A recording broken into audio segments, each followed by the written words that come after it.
might have to get it going. Yeah, for everybody that's been enjoying their summer, they might want to come out. I know, but it feels like it's probably officially over. Probably I'm gonna want to play wake some up. golf tomorrow. I'll play some golf tomorrow. Yeah, exactly. You probably might want to start paying attention on Monday, and at least no later than Wednesday. The week, like probably a good weekend to be like thinking. Exactly. What's going on in the market today? Strategy. Nothing really, huh? Market never goes down. No. Yeah, but there's nothing really up. Just flat. It's just kind of. It's Friday. It's summer, and I think nobody gives a shit. And it's a big week next week, so there's no reason to do anything. Let me enjoy my Friday before next week. Exactly. We got the David. How we doing, bro? I'm way behind today. I've had deliveries already. People putting in things in our kitchen and all sorts of. The last 24 hours have been very busy. So you need an Einstein, buddy. I do. That's I actually ate another one of them yesterday. I feel guilty. They're so good. Like it's like I eat them. I feel like I know I'm doing something good for me, but it feels like I'm having a candy bar. So, Steve, you gotta send some to my old man. He's a huge Power Bar consumer. Okay, send me his address. I will. I sent him your delivery's in LA, Ben. So yeah, I know that. I told my dad about it the other day. I was like, yeah, we got this. We're starting to get a little traction here on this company. We got like 20 orders. We got 20 orders yesterday from the conference in Dallas, by the way. Nice. So it was a good showing. Anyway, let's get this show on the road, boys. It's 7:01. Yeah, actually, let's why don't we do before we do that real quick, let's do the obligatory retweeting and yeah. That's what I'm doing right now. Make sure people know we're alive here on a Friday. So we're still working. We're still out here working, you know? Exactly. Some of us are working. Retweeter. Here we go. We'll let David get settled in now. Looks like he's got his camera in the right angle. We can see the perfect side of his face there. What's going on here?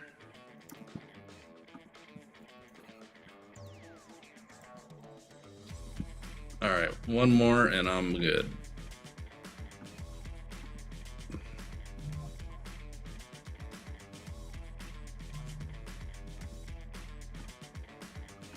All right, let's get this show on the road.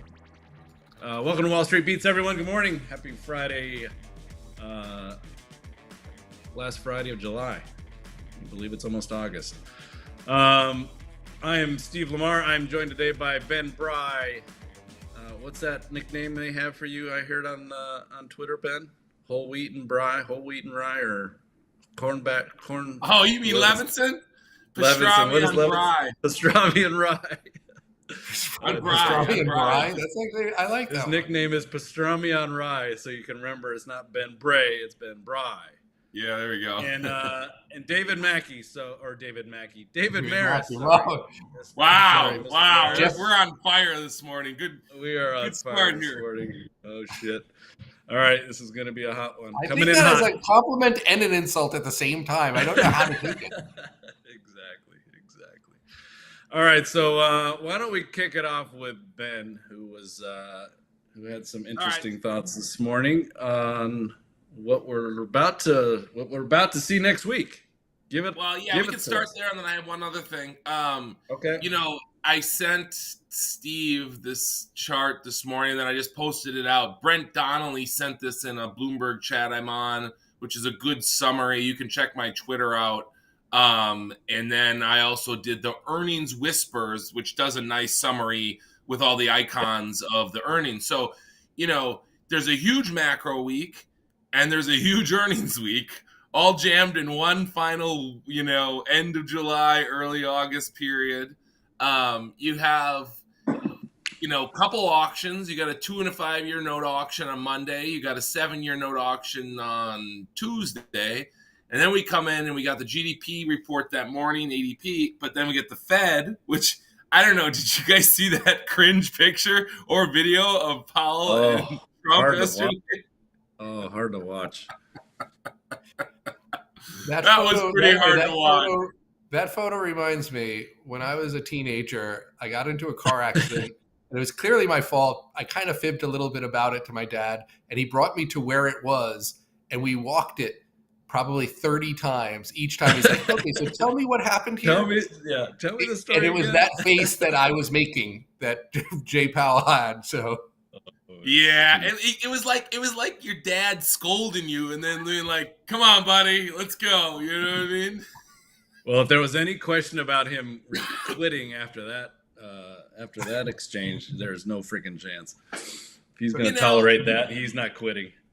I don't think he's quitting, and I don't think Trump was ever serious about firing him. Someone explained it to me that, like, hey, he's just like Coach K working the refs, you know, in college basketball, where those guys are just getting in the refs, are just working them. And I feel like that's kind of Trump's strategy. If you look back, now this is the second administration, so we've had him for 4.5 years as president of our country. He likes to just wear you down, you know, just wear you down. And you know, I think that it's in some senses trying to neutralize Powell in his last, 9 months, 8 months, whatever it is. But it'll be interesting to see what they say. I mean, you look around and you see some weakness in the bottom 60, 70% of the consumer. And I passed around a chart yesterday, which one of the better pair trades I saw as a way to play this low-end consumer. Here in Wall Street Beats, we've talked about that for ad nauseum, right? Like, I don't know how many of these shows we've done and in our chat talked about, the bottom of the consumer is not doing very well. Well, I think when we saw Chipotle get crushed this week, that was a good example of what we're talking about. You know, Chipotle raised rates or prices a lot to the point where, you know, a burrito, a beer, and some chips are like $22 now, right? Or something like that, which is absurd. More like $30. You know, I can go to Chili's and get some baby back ribs, you know, and for about the same price. And so short Chipotle, long, like, you know, Dollar Tree, Dollar General, Five Below, like 50% since April, which is an unbelievable pair trade. And so you just wonder, you know, this push and pull of the economy's not rolling over as quick as some thought, but there is weakness very clearly. I'm of the camp, just so everyone knows, that rates are going to be going back down towards the zero bound. The Fed just actually released a paper talking about worries about the zero bound. I don't know why they're doing that unless they're worried about it. So it's kind of this weird situation where it's kind of easy to see where we're going. You know, when you think about a company, and this is probably relevant for this week as we've had the return of memes and speculative stocks to the max, unprofitable. I mean, Open Door goes from $1 to $5 to $2. We had our, you know, Kohl's, which Jeff Mackey and Berna talked about on here occasionally as just a troubled retailer, but that thing rips 30%. I mean, so we're seeing some iRobot and GameStop, and it's like, get it on. Yeah. So Zero you DTE, know, the biggest volume in ever was the other day on zero DTE options. I mean, it's just. Well, so you bring that up, and it's like, you know that, say Open Door, but Kohl's, you know where it's going. And like I have learned that shorting these things very difficult, because like AMC in January of 21, my ex-partner and I got absolutely destroyed shorting that thing. We had a large short. We were long the junior bonds as an offset, but basically we're short gamma. Well, these gamma squeezes can be absolutely violent. And so, you know, coming back to the rates, it's like, I know where they're going to go. It's just a matter of get from here to there and the sequencing of all this that really matters. And, you know, that's why we're here. And that's what, you know, where the money's made. But, you know, it's nice to have So that's why you like a long rocket. Still, what? You like that other small WSW. Yeah, that's what I was going to talk about. You know, so just to finish off the week, and then we can talk about that. Okay. You know, and then you have jobless claims, PCE, and then jobs. But then, you have Meta, Apple, Amazon in that Wednesday, Thursday, Visa on Tuesday, which will be a good read through for spending. It's just a lot. But isn't this all about liquidity in the QRA? And if they cut coupon issuance by a meaningful amount, then it's game on for equities. Dollars getting crushed. Bonds are probably maybe, but don't you think a lot of that's in the market? I think there's an expectation of that. I mean, I think when you look around, I think that's the tricky part, especially as it relates to equities, right? I have a chart that shows bill, like the Senate gets a report every month at the beginning of the month showing the weighted average rate, the composition of the debt, and the bills thing, like it was at 22% in the height of Yellen's bills issuance. We're back down closer to 20 now, which is where the TBAC kind of likes to keep it at. Yep. Yeah, I mean, look, a T-bill is much more money-like. T-bills like much more money, so you're lowering the duration of the liability portfolio, and yep. I understand how that, but I think there's just two things.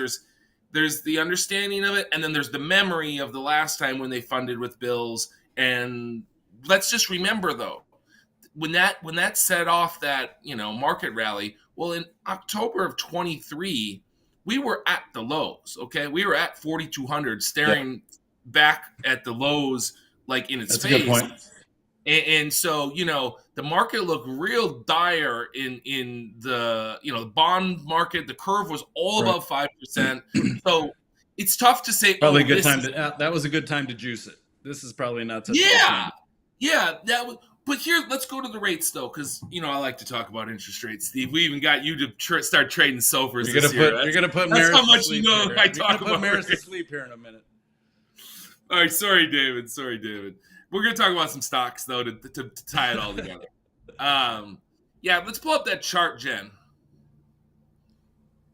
All right, so speaking of pastrami on Bry, my buddy Dave Levinson always bugs me because he doesn't have a Bloomberg. So I sometimes collaborate with him on charts, and we think through some stuff. This is the blue line is the mortgage spread versus the 10-year Treasury. And, the red is the MOVE index, which is basically you can think of the MOVE index like it's about 83 right now. That's the basis points daily, annual move in basis points. So if you do the daily, you divide it by 16. And so you're kind of at a 5 basis point, rate. And then the red line is adjusted by the VIX. But the point is here, mortgage spreads follow volatility. And so this chart clearly shows that. You have rising volatility, you have rising mortgage spreads, falling volatility, falling mortgage spreads. So independent of where the base rates go, because we can all sit here and argue about that, I think they're going lower, but you also can have mortgage spreads coming down. And so if the front of the curve, which, just won't move at all. I mean, we're just in that 3.75 to 4% bucket, and it bounces around, but it won't take much but a couple negative jobs reports and the short end will be lower. So even if the long end's a little slow to come down, you're going to have the floating rates start to be a contributor, basically. And, the one thing about this cycle that was really weird relative to last cycle is everybody who had money and, access to capital, whether you were Apple or you were just a rich boomer or whatever, everyone termed out their debt, right? And so the normal transmission mechanism, especially of a rate hiking cycle like this that was so fast and furious, it just took a while. And in a weird, perverse sense, it actually helped the people who were on top.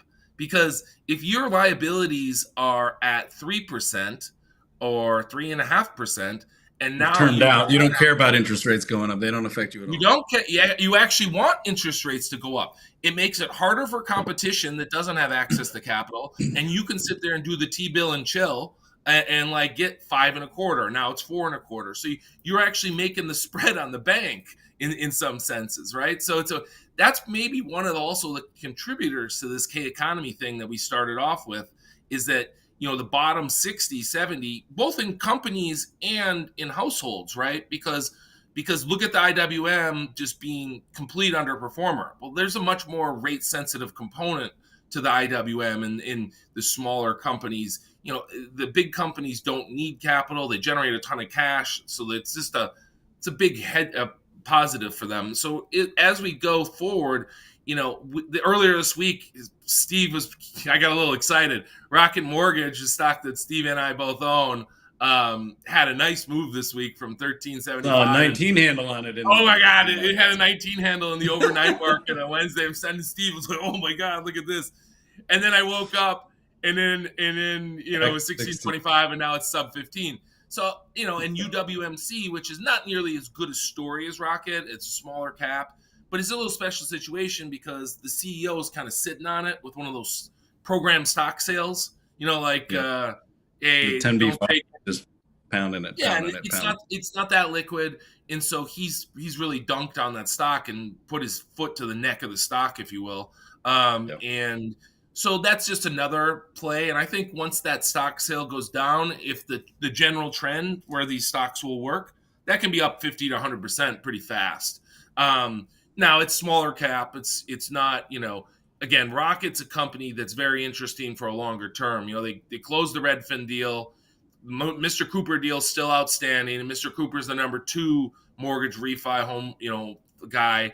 So there's some deal dynamics there that you should be aware of. But assuming that gets done, they're 33% of the mortgage business. They're a monster. They're just a monster. They're and the efficiencies and the tech and the management team is just is fantastic. Yeah, it just strikes me as like, I was talking to our buddy Charlie Peabody, and I was like, maybe you could fund a long Rocket with a short JP or a basket of short JP, short Bank of America, short Wells.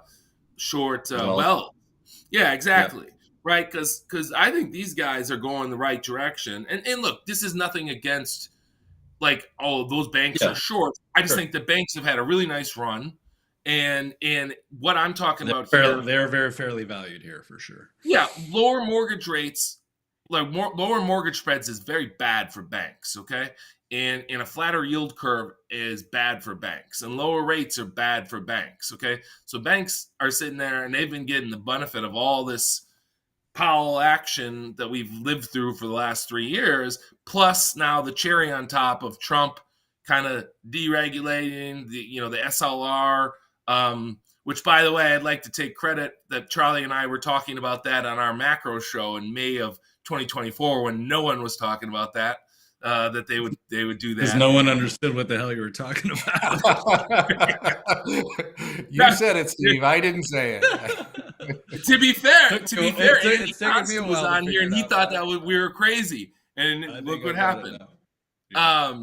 But anyway, so let's talk about one more of yours, Ben. Weight Watchers, and I'm given David's affinity for HIMS. Let's talk about Weight Watchers. I'm curious to see what David thinks about your Weight Watchers idea. So just real quick, everyone knows who hasn't listened. Weight Watchers came out of bankruptcy, wiped out about 70% of their debt, trades at 4.5 to 5.5 times pro forma EBITDA, depending on a few assumptions on that. It's a $38 stock. Doesn't trade. When I got Steve to start buying it, he texts me, "This thing trades by appointment, Ben. What the hell?" So understand this is actually an interesting stock for a retail guy or smaller PA trade.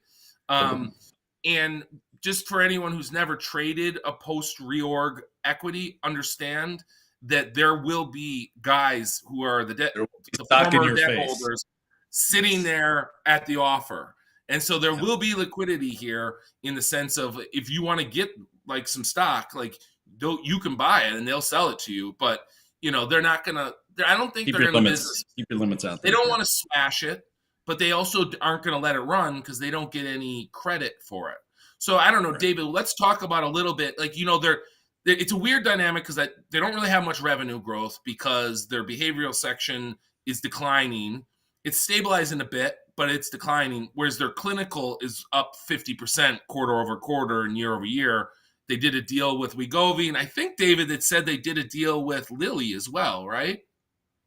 Yeah, so I haven't dug into it. I do own a little bit based on your owning it and your. Appreciate that.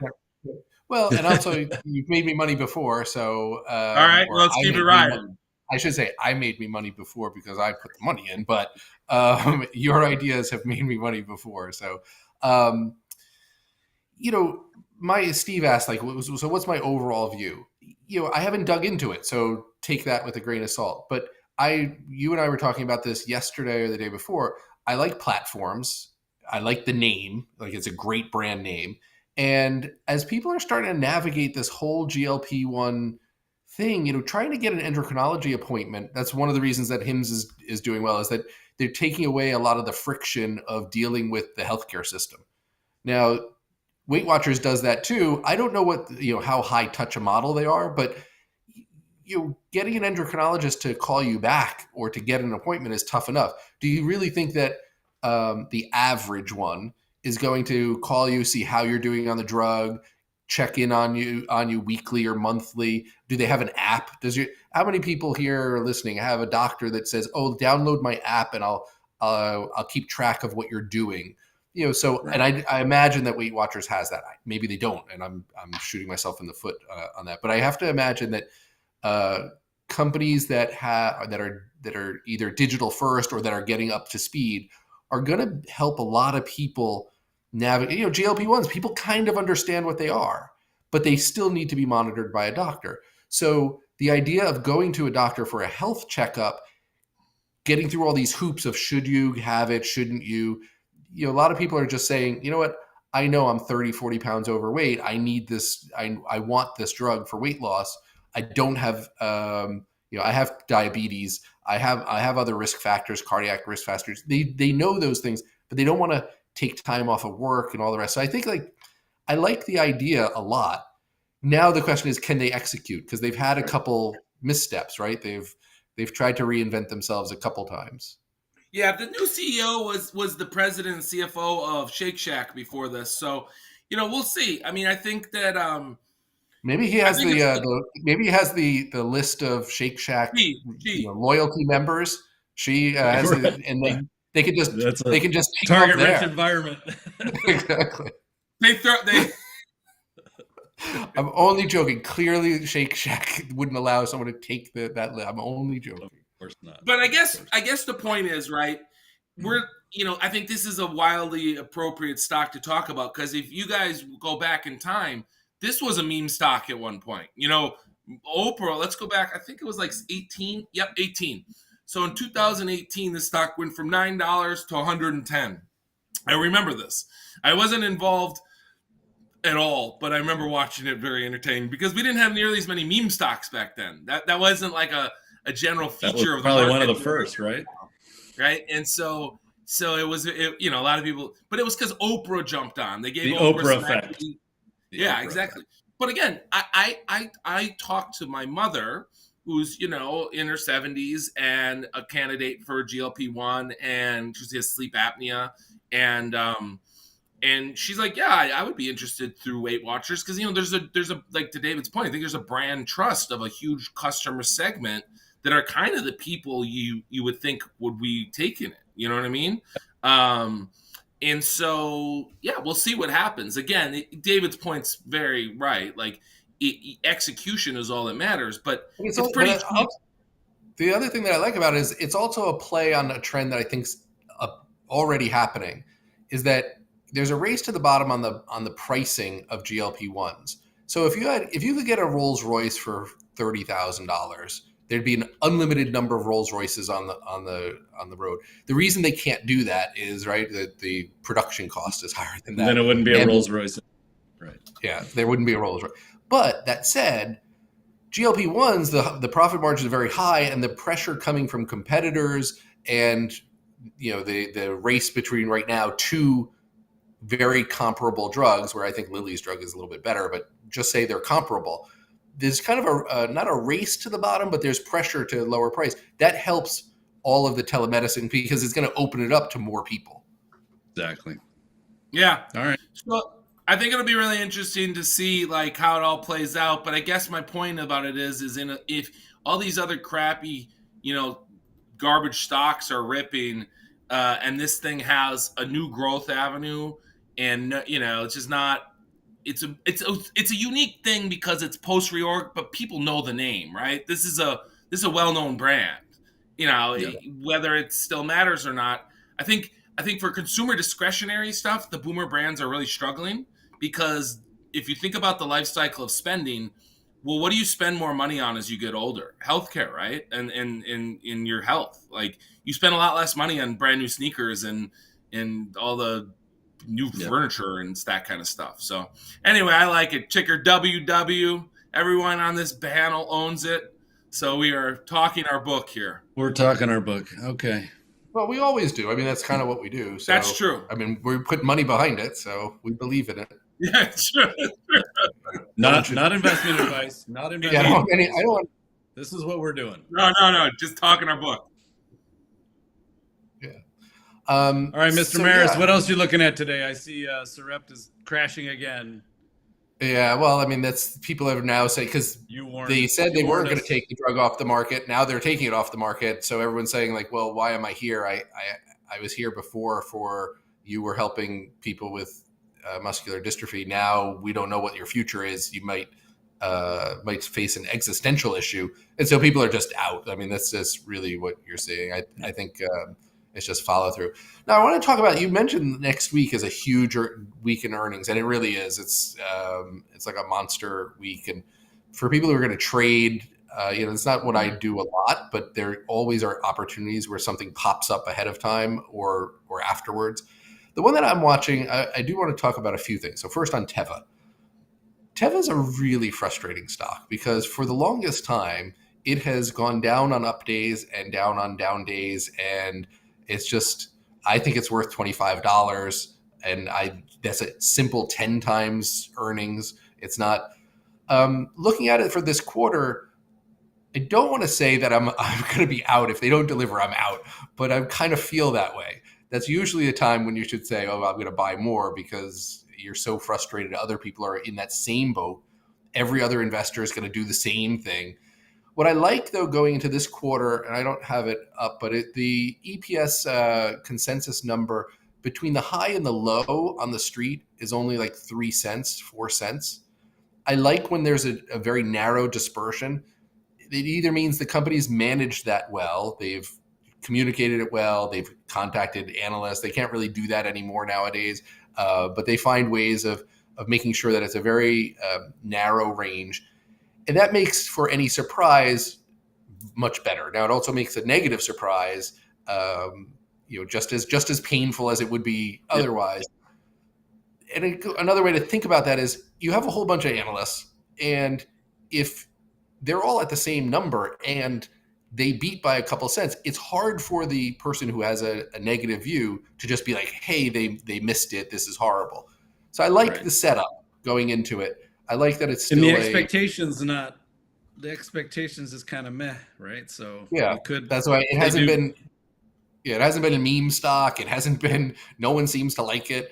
I've held on. I think every time I go to hit sell, so you're saying there's a chance, David? Is that well, I say to myself, if you really think it's worth $25, why would you sell this other than just frustration?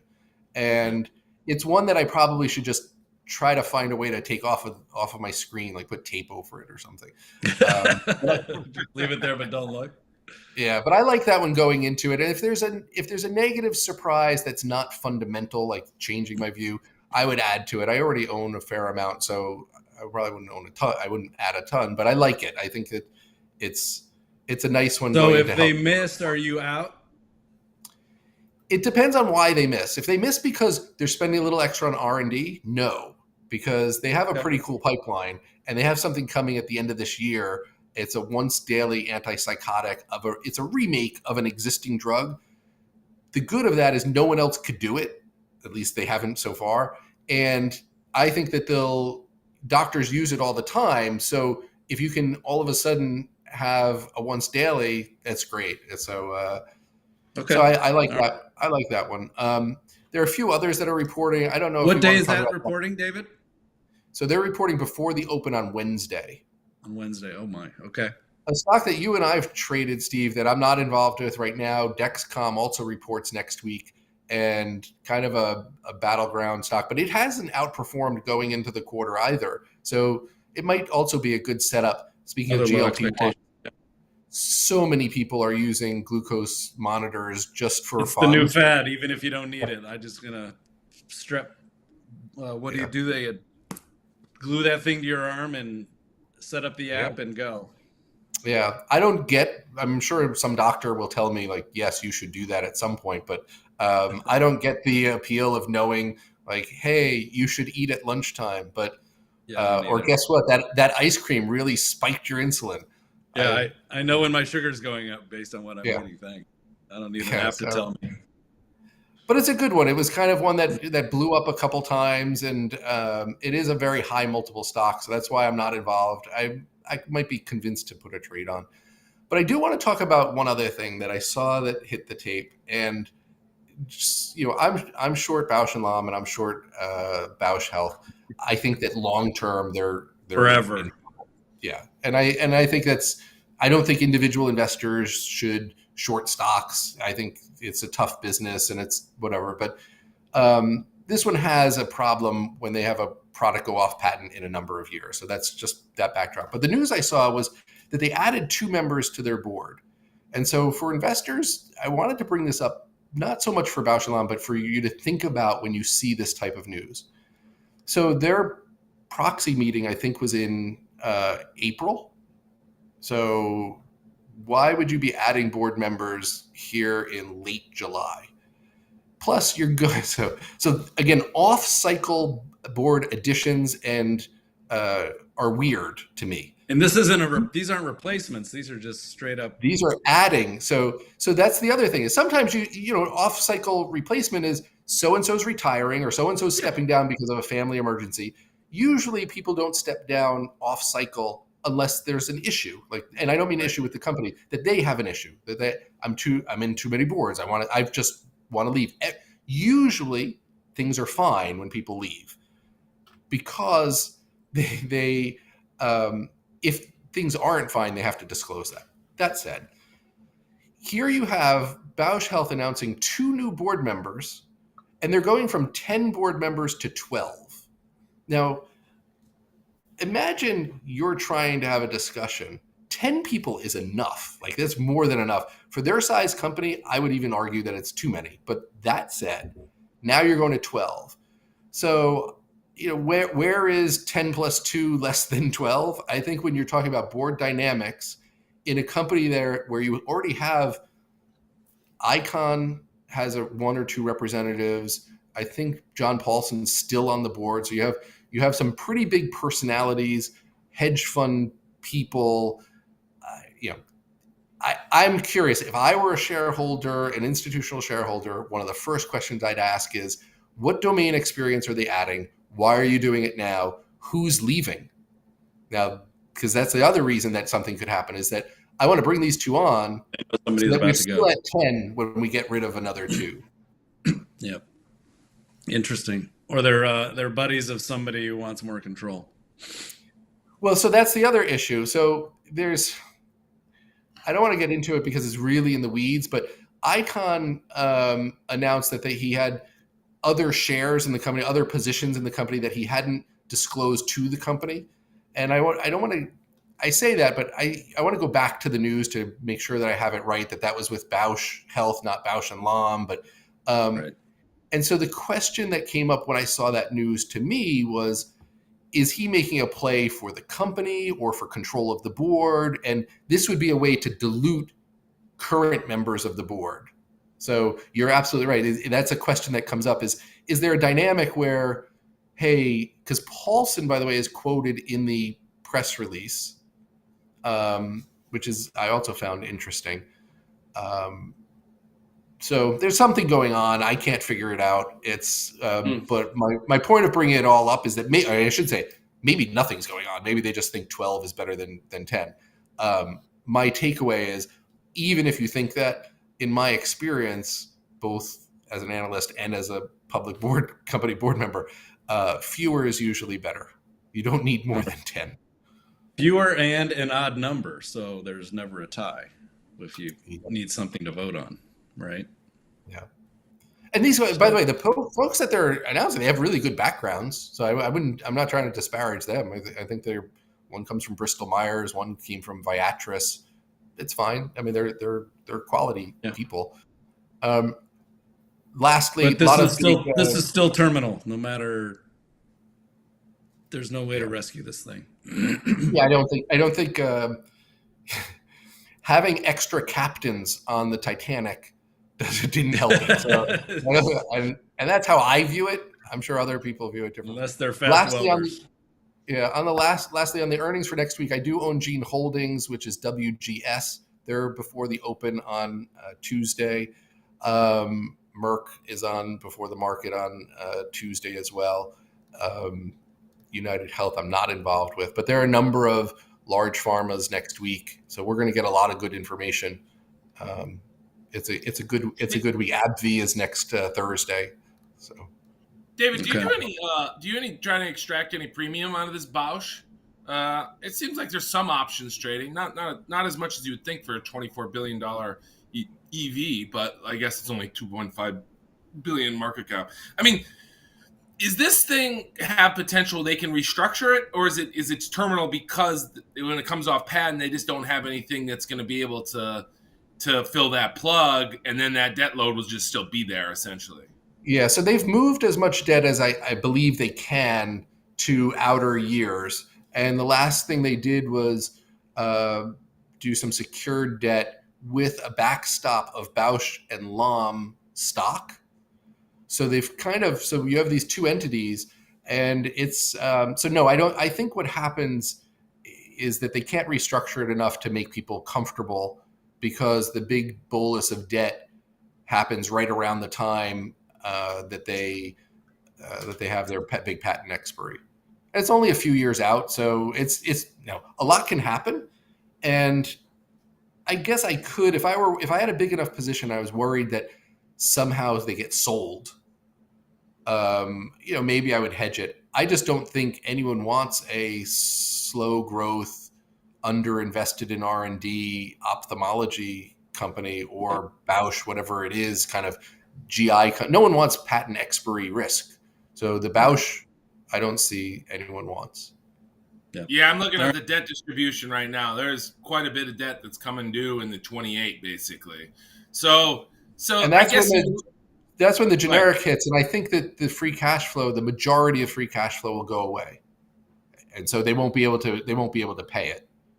If they generate $1 to $2 billion every year for the next few years, you put a dent in some of the debt, but if all free cash flow or the majority of it goes away in 2028, you can't pay those. So if I were a secured late debt holder, I'd be pretty nervous. Yeah, I mean, they are nervous. You can see those bonds right now. $1.6 billion face is trade with a 4 and 8.875 coupon is at 10.57. That the next tranche is trading at 10.96 that's an 11 coupon, to be fair. But yeah, I mean, it's clear. I think this also, I would guess, especially the Icon, these guys in there, you want to get below the surface on these credit, and see what the credit contracts are saying and because weren't they trying to play a game? Me and you talked about this last year. They were trying to play a game to essentially the equity would steal the assets from the creditors or something along those lines. I know that there've been suits, or the debt holders are trying to say we don't want you to do certain things because guess what, you're kind of hosing us. Icon and Paulson, I think all of their holdings or the vast majority, from what I understand, are only equity. And I've said it all along, if they really believed in the company, why wouldn't they just do a debt for equity swap? And why wouldn't they just buy the debt? Now, Bausch is doing that, and maybe they are, and I'm just not aware of it, but I haven't seen that anywhere. Yeah. Okay. Yeah, it's a good It's trading one that stock. All right, boys. it's a Thing moves around, that's for sure. yeah. All right, boys, you want to wrap it up? But wrap it up. Let's wrap it up. It's 7:40, so we've been That's doing enough. jabbering. That's By the way, Enjoy hey, everybody. Get ready for the Steve. big week. Yeah. HIMS reports next week. Oh, that's HIMS, see, okay, that just awesome. adds to the big week. We just Let's David's get it favorite on. stock. Let's go HIMS. Here we go. David, you know, if Weight Watchers starts working and taking share from HIMS, we're gonna have a little inter Wall Street Beats competition here. Although I guess you're long the Weight Watchers as I well. think he's You're longer hedging HIMS that. than Weight Watchers. But Not What? much, really, though. To be fair, not much, because I think this quarter is the challenge. Like this is a make or break quarter for him. especially where the stock's trading, 100%. Agree. We might have to. We should maybe get Russell back on here at post quarter. Have you guys duke it out? I think he still has an ice bag on his head from the last time. I hope he's not still short. I just hope he's not still short. Yeah, it's been All a right, good guys. one. Thanks right. everybody for joining us. Enjoy your Friday, and we'll be back here bright-eyed and bushy-tailed on Monday. It's going to be a big week. Big week. Follow us on wallstreetbeats.com. Follow us on passes/Wall Street Beats, and we will see you on Monday. Have a good weekend, everybody.